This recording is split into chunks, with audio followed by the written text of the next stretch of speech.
Révolution digitale, épisode 27. Hey, this is John Lee Dumas of EO Fire, and you're listening to Révolution Digitale with François Lambert. Each week, François brings you global business leaders sharing the secrets of their success in French. Francophone entrepreneurs, this is for you. Prepare to ignite. Bienvenue sur Révolution Digitale, le podcast des nouveaux entrepreneurs. Get the top tips from leading global entrepreneurs in French. Chaque semaine, nous parlons avec des entrepreneurs qui ont réussi et partageons leur expérience avec vous. Join the entrepreneur revolution now and get ready to succeed. Et laissez-vous inspirer avec votre hôte, François-Paul Lambert.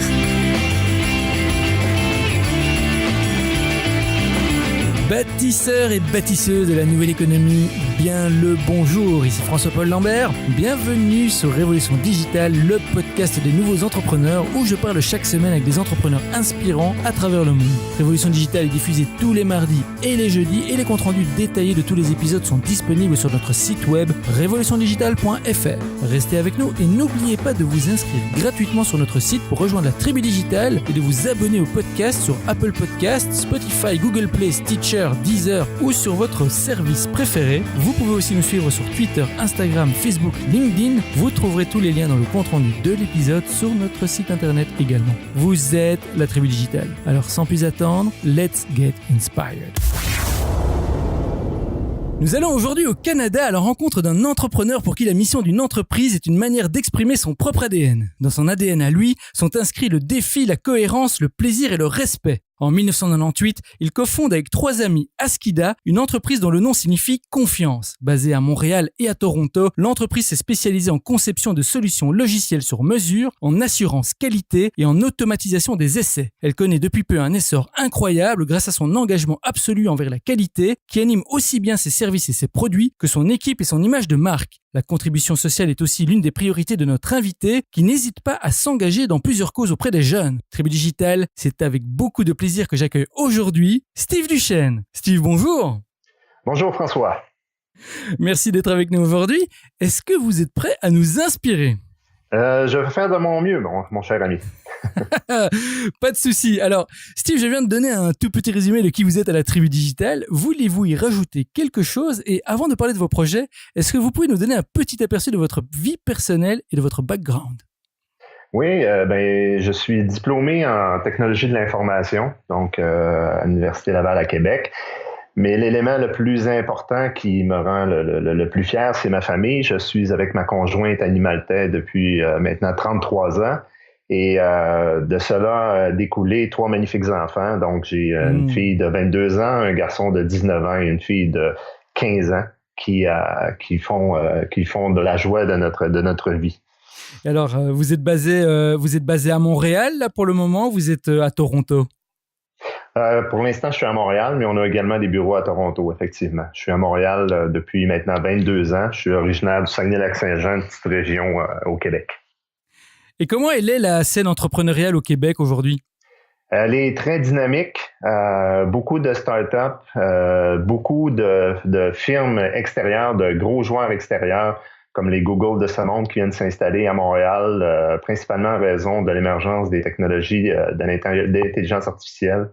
Donc, c'est extrêmement dynamique actuellement à Montréal, là. On sent vraiment une effervescence au niveau de l'entrepreneuriat en technologie de l'information.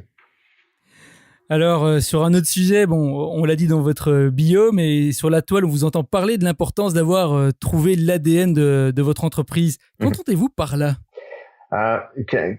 Quand on se pose des questions sur notre entreprise, on se fait souvent dire de travailler sur notre mission, sur notre vision et sur nos valeurs.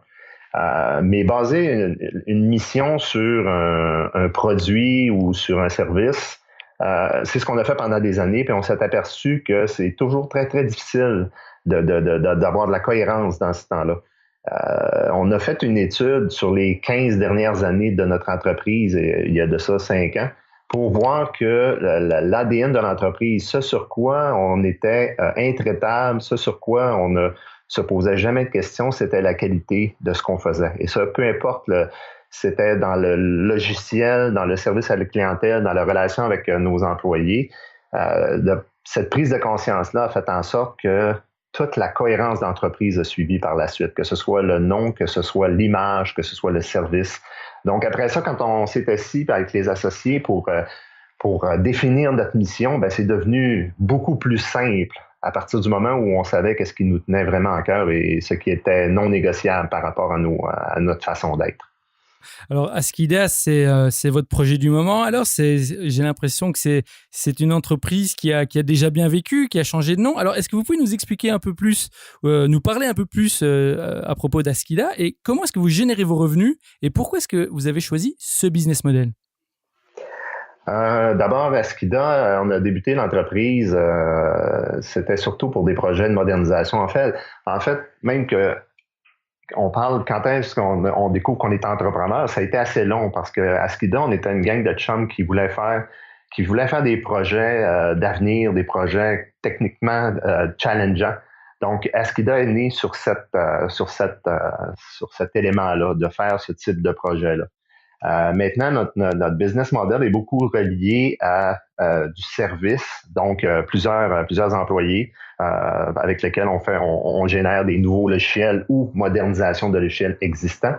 Et depuis je dirais 3 ans, on commercialise vraiment un logiciel d'orchestration d'essais automatisés, ce qui va nous permettre d'aller d'exporter plus facilement, plus simplement, et d'avoir une croissance de nos revenus récurrents, donc ils vont venir stabiliser l'ensemble de la croissance de l'entreprise. Et alors, c'est quoi exactement l'assurance qualité? L'assurance qualité, c'est un domaine qui est très vaste, particulièrement dans la conception logicielle. Quand on le regarde dans son ensemble, l'assurance qualité, ne faut pas penser que c'est uniquement la qualité du code. On va parler de la qualité à partir de la conception de l'idée du logiciel dont on a besoin jusqu'à son service à la clientèle quand le logiciel est en place. Entre ces deux éléments-là, évidemment, il y a énormément de points d'ancrage de la qualité, que ce soit de la qualité au niveau fonctionnel, donc comment le service va être rendu, la qualité du code, donc comment il est conçu, la qualité du service. Donc, c'est vraiment un ensemble sur lequel nous, on s'est concentré sur la partie automatisation des essais. L'avenir qu'on voit devant nous actuellement, c'est la complexité des systèmes qui sont maintenant générés et qui vont aller en croissance, c'est-à-dire l'intelligence artificielle, comme on disait tout à l'heure, l'Internet des objets, fait en sorte que les systèmes vont être de plus en plus complexes et de plus en plus complexes à tester, qui vont demander de plus en plus de ressources pour être d'une grande qualité. Donc, c'est vraiment le centre de nos activités maintenant. Wow, c'est vraiment fascinant. Alors, Tribu Digital, gardons ça à l'esprit car nous allons maintenant explorer le parcours entrepreneurial de Steve, son aventure en tant qu'entrepreneur, le voyage qu'il a amené là où il est aujourd'hui. Alors Steve, commençons par cette question. Nous l'appelons l'appel à l'aventure. Quand avez-vous su au fond de vous que vous vouliez devenir entrepreneur? Et si vous ne vous êtes pas lancé tout de suite, qu'est-ce qui vous a retenu? Je pense que, en fait, je n'ai pas été appelé par l'entrepreneuriat. J'ai découvert plus tard que ce que je faisais, c'était de l'entrepreneuriat. J'ai été surtout appelé à sortir des structures, des grandes structures d'entreprise, des structures rigides, des structures qui amenaient pas l'innovation, des structures qui amenaient pas à la création. Donc, c'est plutôt cet élément-là qui a fait en sorte qu'on s'est réunis, les quelques amis, puis qu'on a, en fait, à ce moment-là, on parlait pas de partir une entreprise, on parlait beaucoup plus de faire des projets ensemble. C'est beaucoup plus tard qu'on s'est aperçu, lorsqu'on a appris sur la tas, là, apprendre c'est quoi un budget de caisse, apprendre c'est quoi ces différents éléments techniques-là de l'entrepreneuriat. C'est à partir de, je pense, la 5e ou 6e année d'existence que là, on s'est dit, il faudrait vraiment passer d'un mode amis qui font des projets à entrepreneurs qui génèrent de la croissance et qui génèrent de la valeur. Vous avez pris votre liberté ensemble, on pourrait dire. Absolument, c'est exactement ce qui s'est passé. En fait, c'est basé sur les valeurs. Hein. Une entreprise puis des associés qui font des choses ensemble, c'est basé sur des valeurs. Donc, cette valeur-là de vouloir créer des choses de qualité, c'est ce qui a réuni les 4 associés à l'époque. Alors, on dit toujours que le chemin de la réussite pour les entrepreneurs est semé d'embûches. Alors maintenant, Steve, est-ce que vous pouvez nous parler un peu de votre pire moment en tant qu'entrepreneur? Donc, on parle souvent de l'échec chez les entrepreneurs, comme je le dis souvent dans cette première saison du podcast. Dans certaines cultures, l'échec est plutôt vu comme un vecteur de la réussite, comme chez les Américains, par exemple. Alors, Steve, est-ce que vous êtes d'accord avec ça? Et racontez-nous quel a été votre pire moment en tant qu'entrepreneur.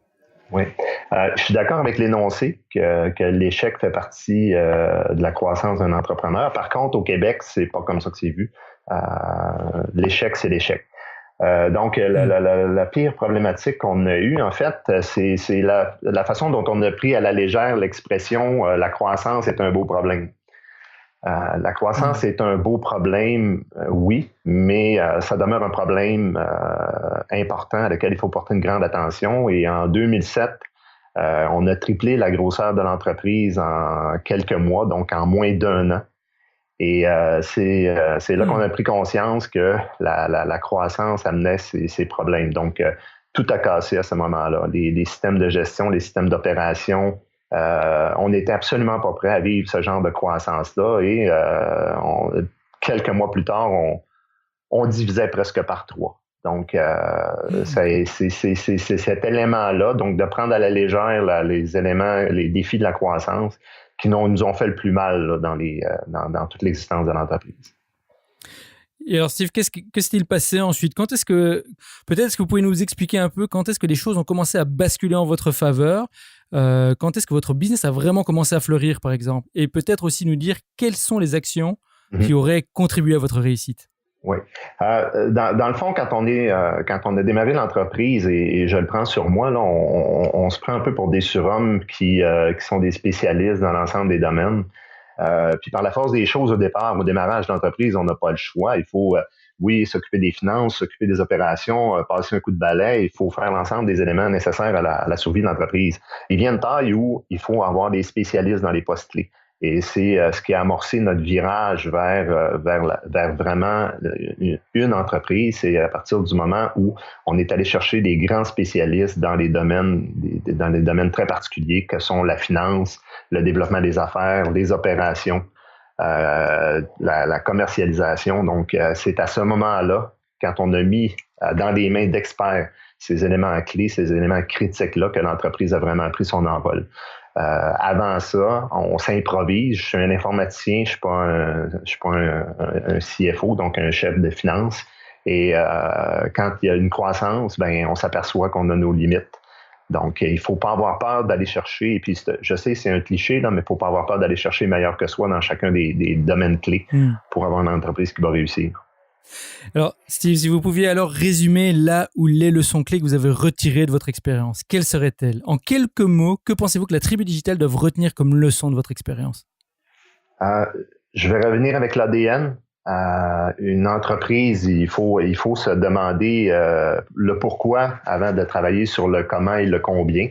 Donc, qu'est-ce qui nous allume vraiment? Qu'est-ce qui est non négociable? Qu'est-ce qui vient des tripes? Une entreprise qui est basée là-dessus, selon moi, beaucoup plus de chances de succès. J'étais un peu jaloux à l'époque quand je voyais des entreprises qui étaient vraiment très cohérentes dans ce qu'ils faisaient par rapport à leur message, par rapport à leurs actions. Donc, de trouver l'ADN, c'est quelque chose d'extrêmement important. Puis, évidemment, de s'entourer de gens de confiance, de Top Gun qui sont en mesure de prendre l'entreprise et de l'amener ailleurs. Donc, avec une entreprise qui est basé sur un ADN fort, avec des valeurs fortes et des spécialistes dans leur domaine. Par la suite, il s'agit d'avancer et les choses progressent rapidement. Tribu Digitale, trouvez votre ADN et entourez-vous des personnes de confiance qui sont spécialistes dans les domaines complémentaires aux vôtres. Merci beaucoup pour ça, Steve. Voilà, nous sommes déjà arrivés à la partie des questions flash. Alors ici, je vous pose une série de questions en rafale et vous me répondez en allant à l'essentiel. Est-ce que vous êtes prêts? Absolument. Quelle est votre définition du succès? Dans mon cas, moi, c'est un équilibre professionnel-personnel. À quoi ressemble votre journée type?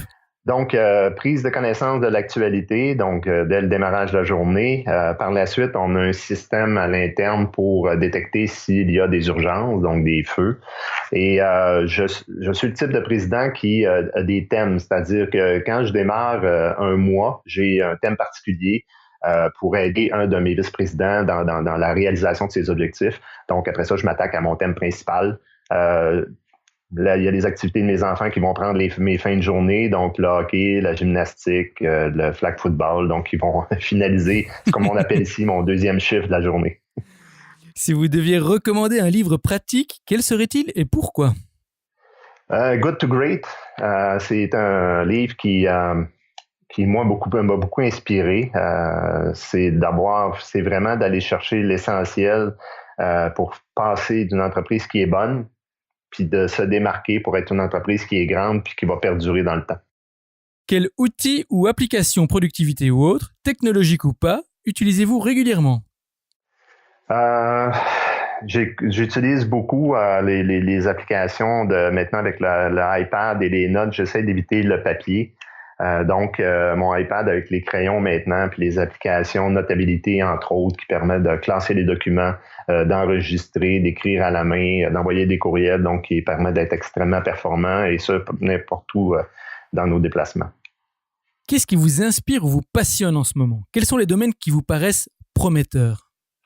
J'en ai parlé tout à l'heure, l'intelligence artificielle, évidemment, qui a un avenir très, très prometteur, donc qui est critiqué d'une part, mais qui rassemble beaucoup de cerveaux à Montréal actuellement. Il y a l'intelligence, il y a l'Internet des objets aussi, qui a un futur, donc les voitures autonomes, etc. Et ces deux éléments-là nous intéressent particulièrement dans l'angle de l'assurance qualité. Donc, qui va se complexifier, mais qui va demander des outils comme celui qu'on a maintenant chez nous.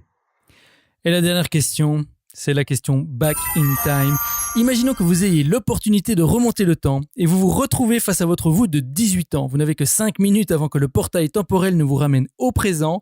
Avec l'expérience que vous avez maintenant, que vous diriez-vous? D'un point de vue pratique, que feriez-vous différemment? Quel plan ou conseil précis vous donneriez-vous pour réussir plus efficacement et qui n'implique pas d'acheter des billets de loto, des paris sportifs ou d'investir en bourse? Évidemment. 2 axes. Le premier axe, je me dirais, c'est une très bonne idée d'investir dans ta famille. Tu ne le regretteras jamais. Et le deuxième élément, essaie de te réveiller un peu plus vite sur le phénomène de l'entrepreneuriat. Tu vas devenir entrepreneur avant même de le savoir. Ce serait pas inintéressant que tu le saches dès le départ, que tu es un entrepreneur et c'est ce que tu fais dans la vie. Tribu Digital, investissez dans vos familles, dans votre famille et explorez l'entrepreneuriat. N'attendez pas. Steve, merci beaucoup. C'est déjà la fin de l'épisode. Merci d'avoir partagé généreusement toutes ces informations avec nous. Tribu Digital, j'espère que vous avez bien pris note. Je sais qu'il y en a parmi vous qui hésitent encore à se lancer et j'espère que l'aventure de Steve vous inspirera à faire le grand saut. Alors Steve, pour le mot de la fin, que diriez-vous à nos auditeurs de la Tribu Digital qui hésitent encore à se lancer ou qui se sentent bloqués? Si vous aviez un seul conseil à leur donner, quel serait-il?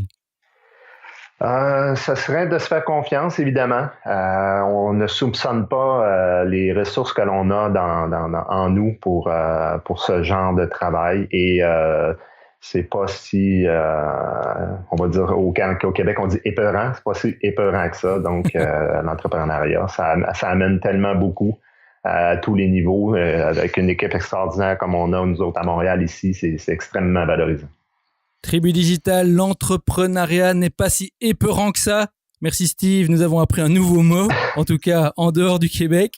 Faites-vous confiance, Tribu Digital. Steve, vraiment merci, ce fut un plaisir et un honneur de vous avoir parmi nous aujourd'hui. Alors avant de nous quitter, dites-nous comment rester en contact avec vous sur les réseaux sociaux ou ailleurs. Et si vous avez une annonce à faire, la Tribu Digital vous écoute.